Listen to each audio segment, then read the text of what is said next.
Olha só, gente, uma notícia preocupante agora, preocupante mesmo, porque de acordo com dados do Sistema Nacional de Emprego da Paraíba, o SINPB, desde dezembro de 2020, quando o governo federal encerrou o pagamento do auxílio emergencial, houve um aumento da taxa de desemprego de 400%. É isso mesmo, 400% de desemprego. Mas também tem uma notícia boa. A oferta de trabalho também cresceu neste período. Hernandes, vamos conversar agora um pouquinho sobre isso. Efeitos da pandemia, a gente já sabe, né? Mas como minimizar, como tentar pelo menos, digamos assim, diminuir esses efeitos do desemprego? Renato, essa questão do desemprego no Brasil praticamente abalou todos os setores da sociedade, né?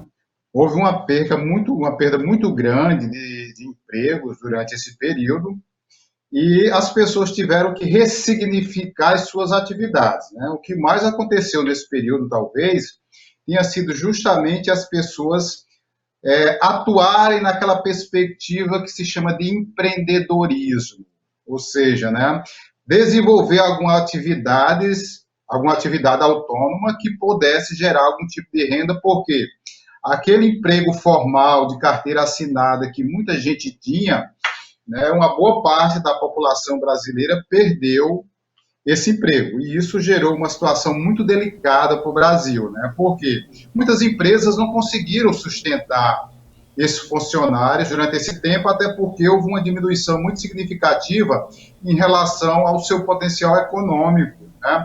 Seja em relação ao serviço ou produtos. Então, isso mexeu demais com toda a economia, né? Não por acaso, né, o governo federal tem sempre ressaltado isso, colocado sempre em pauta essa discussão em torno da questão econômica no Brasil. Claro que a questão econômica ela é importantíssima para a nossa sociedade, né? Mas, claro, associado a isso é preciso ter alguns cuidados em relação a essa situação, é o que a gente tem destacado sempre, né? Mas o fato, Renato, é que eu penso que está havendo uma perspectiva de retomada de alguns quadros, né, de emprego no Brasil hoje, né? Algumas empresas já começaram a recontratar uma parte desses profissionais, né? Então, muita gente que ficou no trabalho remoto, hoje tem uma atividade entre o remoto e a atividade presencial, mas o fato é que a gente cria essa perspectiva, né? E aí, por exemplo, né, a gente destacava ainda há pouco sobre essa questão do isolamento social, né? Então, para que a gente possa retomar a atividade com o mínimo de normalidade possível, é claro que a gente precisa diminuir os casos, né, de da Covid-19 no Brasil, para tentar restabelecer esse processo de atividades que foi afetado praticamente em todas as áreas do Brasil hoje, e isso abalou significativamente todo o setor econômico do Brasil. Exatamente, deixa eu colocar Marcos Moura também nessa conversa, porque o desemprego é assunto para todo mundo. Marcos, eu gostaria de chamar a atenção o seguinte, tá todo mundo muito em casa, né? Na sua opinião, o digital hoje seria uma saída para minimizar os efeitos do desemprego? Comércio digital? Renato, Renato Hernandes, Renato, chega com uma colocação importante também. O comércio virtual que não foi citado até agora nas reportagens, tá certo? Eu acompanhei o bom raciocínio do professor Hernandes, quando ele falava sobre a questão da economia, mas nós não colocamos o comércio virtual, nós não colocamos a loja virtual. É quando entra aí criatividade da pessoa ou das pessoas. Então, Renato está na bancada. Nós não sabemos o que ele comprou hoje virtualmente, que é outra fonte importante na economia nacional e mundial.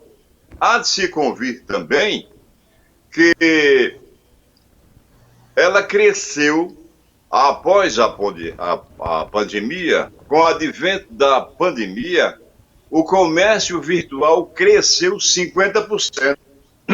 Desculpe, senhores.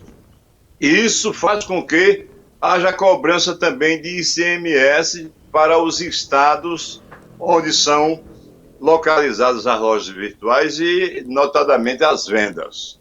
Mas o que eu quero me referir também, com muita propriedade, é que eu não concordo, como foi citado na matéria e ou na manchete, estou com problema de pigarro muito sério, os senhores me desculpem, a falta do auxílio emergencial provoca desemprego?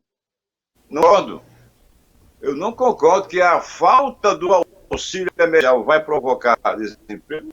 Não, desemprego há muito tempo que já existia. O emergencial é um cala-boca, é um paliativo para que você possa comprar o café, o arroz e o açúcar. Somente. Então, eu não concordo. O desemprego já acontecia há muito tempo com a inflação desenfreada e a falta de dentro da própria economia, com a mudança que houve com o governo novo que assumiu. Então, chegou a pandemia, desgringolou tudo, enrolou o meio de campo, feito o meio de campo do Flamengo ontem contra o São Paulo. Embananou tudo. Agora, há de se convir que eu vou com o Hernandes, quando o Hernandes já está vislumbrando, quando o Hernandes já está vendo um aquecimento da economia, já está vendo que existem bolsões de emprego já no país. Então temos que usar a criatividade daquilo que eu falo sempre. O país tem jeito, tá certo? Agora é necessário que haja uma consciência por parte de todos, né? Quando se aplicou o isolamento social neste país, as pessoas passaram a criatividade. Nós vemos em todos os programas das grandes emissoras de TV do país os exemplos em reportagens de pessoas que perderam o emprego e estão trabalhando dentro de casa, confeccionando bolo, fazendo suco, pizza, etc, etc. Artesanato e mais artesanato sendo vendido e outros produtos. Os políticos que não gostam do povo costumam dizer: o povo se virá, Renato. Eu só lhe parabenizo aí pelo seu argumento. Inclusive, fortaleço, porque nós, nesse exato momento, estamos em um comércio digital, né? Nós estamos no digital, estamos usando o digital para nos propagar agora, nesse exato momento. Não é isso? E um outro fator interessante, eu gostaria até de acrescentar ao seu comentário. Como eu falei anteriormente, eu tenho muito contato com o pessoal do comércio, empresários e investidores e tudo mais. Inclusive, ontem a gente teve uma reunião com vários investidores e empresários aqui da região do Cariri, lá na cidade de Campina Grande. E a gente vê a deficiência deles, o trabalho que eles têm hoje para contratar pessoas. Segundo argumentam, eles falam que as pessoas querem escolher no que querem atuar e não querem simplesmente trabalhar em qualquer tipo de comércio. Então, talvez o Hernandes discorde um pouquinho dessa minha opinião, mas eu acredito que é o comodismo, né, devido ter um Bolsa Família, devido ter um auxílio em casa, ou alguém que sustente ele ali, sustente para ele simplesmente praticar ou estar em meio de rua, né? A gente percebe muito que as pessoas não querem trabalhar em todo tipo de serviço. Preferem hoje estar justamente com o celular. Pode ficar à vontade. Me permita, Renato.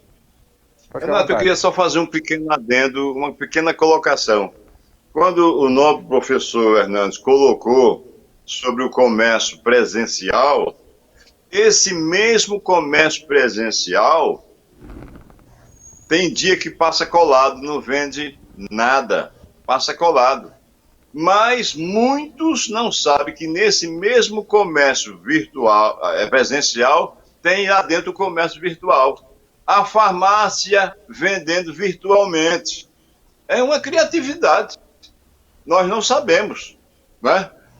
Eu sei Exatamente. que você é empregado, eu sei quanto você ganha, eu sei quanto você ganha, eu sei quanto é o seu salário.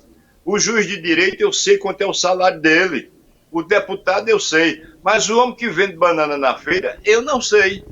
O comerciante que vende o produto lá na sua farmácia, presencialmente, no fim do dia, talvez eu saiba quanto ele apurou. Mas ele vende virtualmente, eu não sei.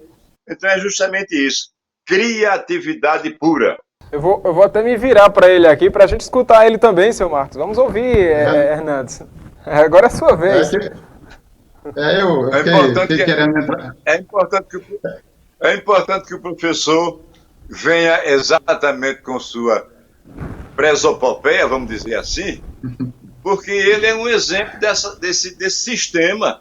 Ele é um exemplo desse sistema, porque ele convive na sala de aula e troca muita experiência com o alunado. Cada dia ele aprende e ensina ao mesmo tempo. Eu gosto dessa colocação do Marco, né? Essa questão da troca de experiência, né? E de o aprender e ensinar, né? Porque é assim que eu entendo o processo educativo. Mas trazendo essa concepção que o Marcos trouxe, né? Eu considero extremamente relevante a gente pensar sobre isso, Marcos, Renato, em relação a essa nova característica, essa nova configuração das relações comerciais. Essa questão do comércio virtual hoje, ele é uma tendência que, no meu ponto de vista, é algo que não vai recuar. Eu vejo isso como algo, como uma crescente para a sociedade. Por exemplo, né, a questão dos aplicativos de entregas de serviços de produtos hoje, né, gerou, de certa forma, um comodismo, eu digo comodismo no bom sentido para a sociedade, né? Você está dentro da sua residência, você utiliza um aplicativo para pedir uma comida, um medicamento ou qualquer outro produto, né? Então, ali você paga com cartão de crédito, né? Daqui a pouco, uma meia hora, 40 minutos, você está recebendo o seu pedido em casa.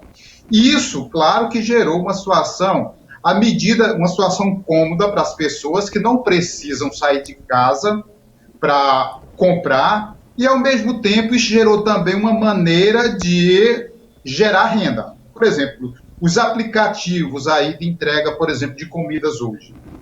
É muito forte hoje, né? Você está ali, não quer sair para comer fora e, principalmente nesse momento que a gente vive hoje, você utiliza o aplicativo, daqui a meia hora, 40 minutos, você recebe o seu pedido em casa, né? Então, isso é uma tendência que eu percebo que não tem volta, no meu ponto de vista, né? Há uma tendência muito maior e isso também está fazendo com que as pessoas também tenham acesso a uma renda através dessas atividades, né? Tanto aquele que está vendendo, o entregador, né, que também aí gerou também uma outra perspectiva de empregabilidade, né, através dos aplicativos que a gente tem hoje, né? Então, Marcos, Renato, eu vejo que hoje, né, nós temos uma nova configuração de se relacionar entre cliente, entre aquele que está oferecendo o produto e o cliente. Isso praticamente em tudo que a gente está fazendo hoje, né? Então, os profissionais, eles precisam estarem se adaptando a essa nova realidade, né? Aquele que vende o produto, o empregador, o próprio consumidor também, que assuma uma nova configuração desse processo de consumo.